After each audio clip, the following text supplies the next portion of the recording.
ఛీ, ఏం బుర్రమని నీది, ఇంత నీచంగా ఆలోచిస్తున్నావా? సత్య, నేను చెప్పేది నిజం కాకూడదని ఏమీ లేదు కదా.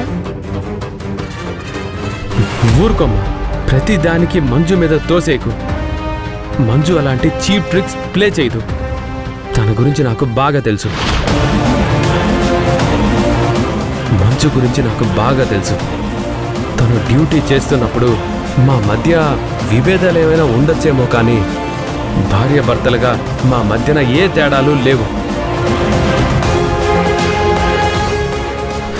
ఇంకోసారి ఇలా చెప్పకమ్మా, నీ మీద ఉన్న రెస్పెక్ట్ పోతుంది. కరెక్ట్గా చెప్పావురా సత్య. భార్యాభర్తల మధ్య ఎవరు అడ్డు రాకూడదు. ఇది మీ అమ్మకి ఎప్పుడు అర్థమవుతుందో ఏమో. నేను చెప్పే దాంట్లో నిజం ఉంది. నువ్వు అబద్ధం చెప్పాలని ట్రై చేస్తున్నావు, కానీ ఇది ఎదుటి వాళ్ళకి క్లియర్గా అర్థమవుతుంది. చిచి,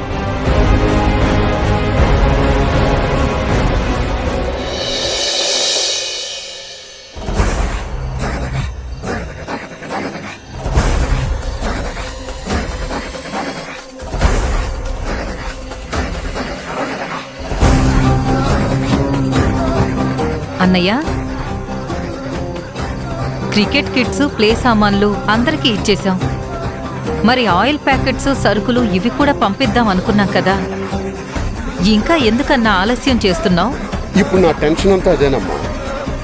మనం చేసే పనులన్నింటినీ ఆ సిఐ గాడు రెడ్ హ్యాండెడ్గా పట్టుకుంటానన్నాడంట. వాడన్నాడని నువ్వు భయపడుతున్నావా? భయపడిపోయి ఇస్తానన్న సరుకులు ఇవ్వకుండా ఉంటావా? ఆ సిఐ గాడు అన్న మాటలకి నాలో కొంచెం టెన్షన్ ఉన్న మాట నిజమే.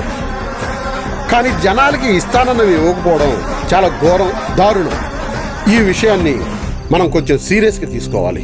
అంత ఎక్కువగా థింక్ చేయటం కూడా మంచిది కాదన్నయ్యా. వాడు ఆపడానికి చాలా ట్రై చేస్తాడు, అయినా వాడికి ఏమీ దొరకదు. ఎందుకంటే మన ప్లాన్ అలా ఉండాలి. అన్నయ్య, నేను చెప్పేది వినండి. ఆ సీఏ నీకు ఎదురుపడ్డాడు. మీ ఇద్దరి మాటల్లో కొన్ని నిజాలు చెప్పుకున్నారు. నువ్వు ఎప్పుడు పంచుతావా అని సీఏ కాపు కాయడం, వాడికి దొరకకుండా ఎలా ప్లాన్ని సక్సెస్ చెయ్యాలని మనం ఆలోచించాలి. ఆ ఆలోచనతోనేనమ్మా ఇప్పుడు ఏం చేయాలని ఆలోచిస్తున్నాను. ఎందుకంత పెద్దగా ఆలోచించాలి?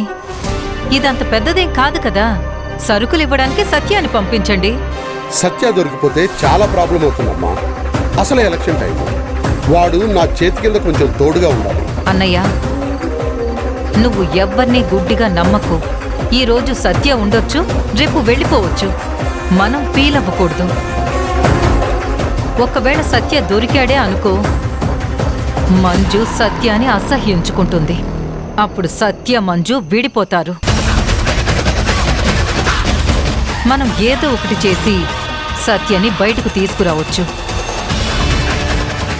సత్య, మంజు ఉన్నంత వరకు సత్య నువ్వు చెప్పింది చెయ్యడు. ఆలోచించన్నా.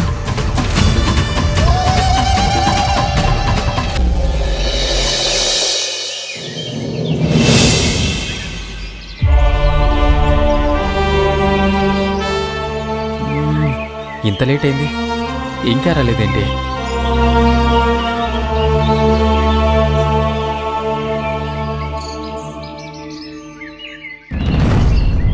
అర్థం చేసుకోవా? ఆలస్యమైందంటే ఎందుకు ఆలస్యమైందనేది అర్థం చేసుకోవా? ఓ ఒకటే ఫోన్ చేస్తున్నావు. నేను ఇంట్లోంచి వచ్చే పరిస్థితి లేదు. ఇక నుండి నువ్వు నన్ను రోజు కలవాలి అనుకోకు.